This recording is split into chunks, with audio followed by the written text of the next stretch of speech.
Okay, are you ready to get started with some wide plies and two different arm sequences? Let's get started. So on these plies, these are the original type of plies that Teresa did on her original basic and total. And I say original meaning that she had a much wider stance. The feet were further away than on some of the newer brain body fitness workouts where she has them closer. They're both fabulous. Try them both and see which way works best for you. So I'm going to start with this one wider, giving me a knee bend. Now, how do you know how wide? Well, first of all, get yourself in a just feel a wider position with a tuck.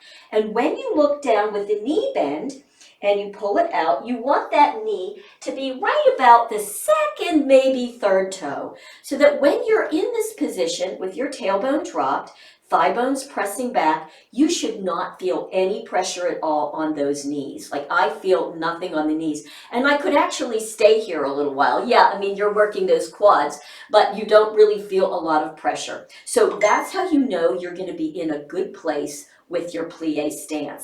Now, with this, what you're going to be doing are two different arm sequences. This, we're actually going to use a different hand position. It's one that I haven't showed you yet. So I'm going to come out of this for a second and show you the hand position. We call this a donut hand, but all you're going to do is put your fingers and thumbs together to create like a circle, like a donut. I know we hate using that sugary fat food in this beautiful fitness exercise, but anyway, donut hand is what we call it. So let's get ourselves back into that plie position. Remembering always when we're here, tailbone down, ribs lifted. Sometimes just to get a little different sort of thought process, I like to think about just lift your torso weight, the weight of the torso up out of the hips. For some of us, that kind of visualization helps as well. And now for the arm position, donut hands, we're here in our low V. All right, now for this particular first sequence, you actually can feel free, especially when you're first coordinating the arms, to keep yourself in this lower position with the legs. In other words, don't worry about straightening the legs up and down until you get the arm position correct. So here's what we're going to do. From this position, you're going to bring those arms in front of you, crossing right here at the wrist. Then you bring them up above the head and you take it into what we call a wide W. You can see how I'm drawing a W with my arms. Always thinking about elbows to the front of the body and the donut hole to the back. That way you get all that lat activation. Then from here, you're going to bring the arms up in front of you again, crossing the wrist, bring it right next to you, and then you're going to bring those arms all the way up and box your ears. Now, one thing that happens is when we tend to bring the arms up, we tend to let the tush go out. So whenever you bring the arms up, you want to think tuck tail even more, thigh bones back, and keep the head right in alignment. So let me go ahead and do it again for you from the front. So here we go. You're going to cross, bring it up, give me a nice big wide W, elbow forward, hand back. And then you're going to bring it back up again, cross, right to the side, and you're going to box those ears straight up. All right, I'm going to come out of it for a second, and I'm going to show you a couple things that to watch out for when you're doing this. One of the things that's really fascinating about this is whenever we're in this position and we bring the arms forward, the shoulders tend to roll forward. You tend to lose the ribs up. And what we also tend to do, especially when, that's why I said you might want to keep your legs there, coordinating, just about everybody's first learning does this. Can you see what I just did? My shoulders came in front of my hips. I lost my tuck. So we tend to do this. And then when we come here, we lean back. So we tend to do a lot of rocking motion with it. Okay, I see this all the time. And when you're doing this, what's happening is you're losing all that intense muscle activation. And it's the muscle activation that creates the results you're looking for. So now that I showed you that, I'm going to show it to you from the side, doing it with muscle activation. Here we go. So I'm going to get myself in position, tuck tail. Thigh bones are back, fingers and thumbs. I'm going to do it with the arms as well, even though you know you can just stay put. All right, so I'm going to cross here. Now, I did bend just a little deeper, but notice I didn't do anything here. I'm going to cross here. I'm going to straighten the legs, bring it up to here. Now, when I said I straightened my legs, I'll show you that in a second. You still keep a slight bend. So here I am, elbow to the front of the body, donut holes back, shift into your heels, thigh bones back. You're ready from here. We're going to straighten the legs a little. Now, I still have a slight bend. You can see that. So my thigh bones are still pressing back. I'm going to bring those arms in front with a cross. I'm going to bring them right to my side.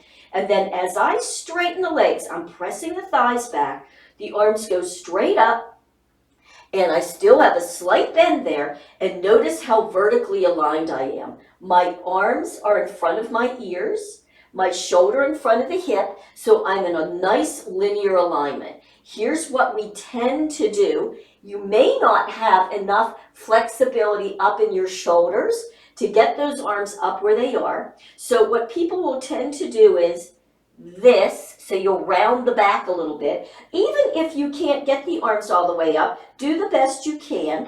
Think shoulders down, okay? The other thing that the body will do, because it's so brilliant, it doesn't want to necessarily be in that tall position, you'll tend to bring your head forward to make it feel like the arms are by the ears, right? So you want to keep the head in alignment, even if the arms are here, keep working to bring them all the way up laterally. Okay, so those are just a couple of things to think about when you're doing those.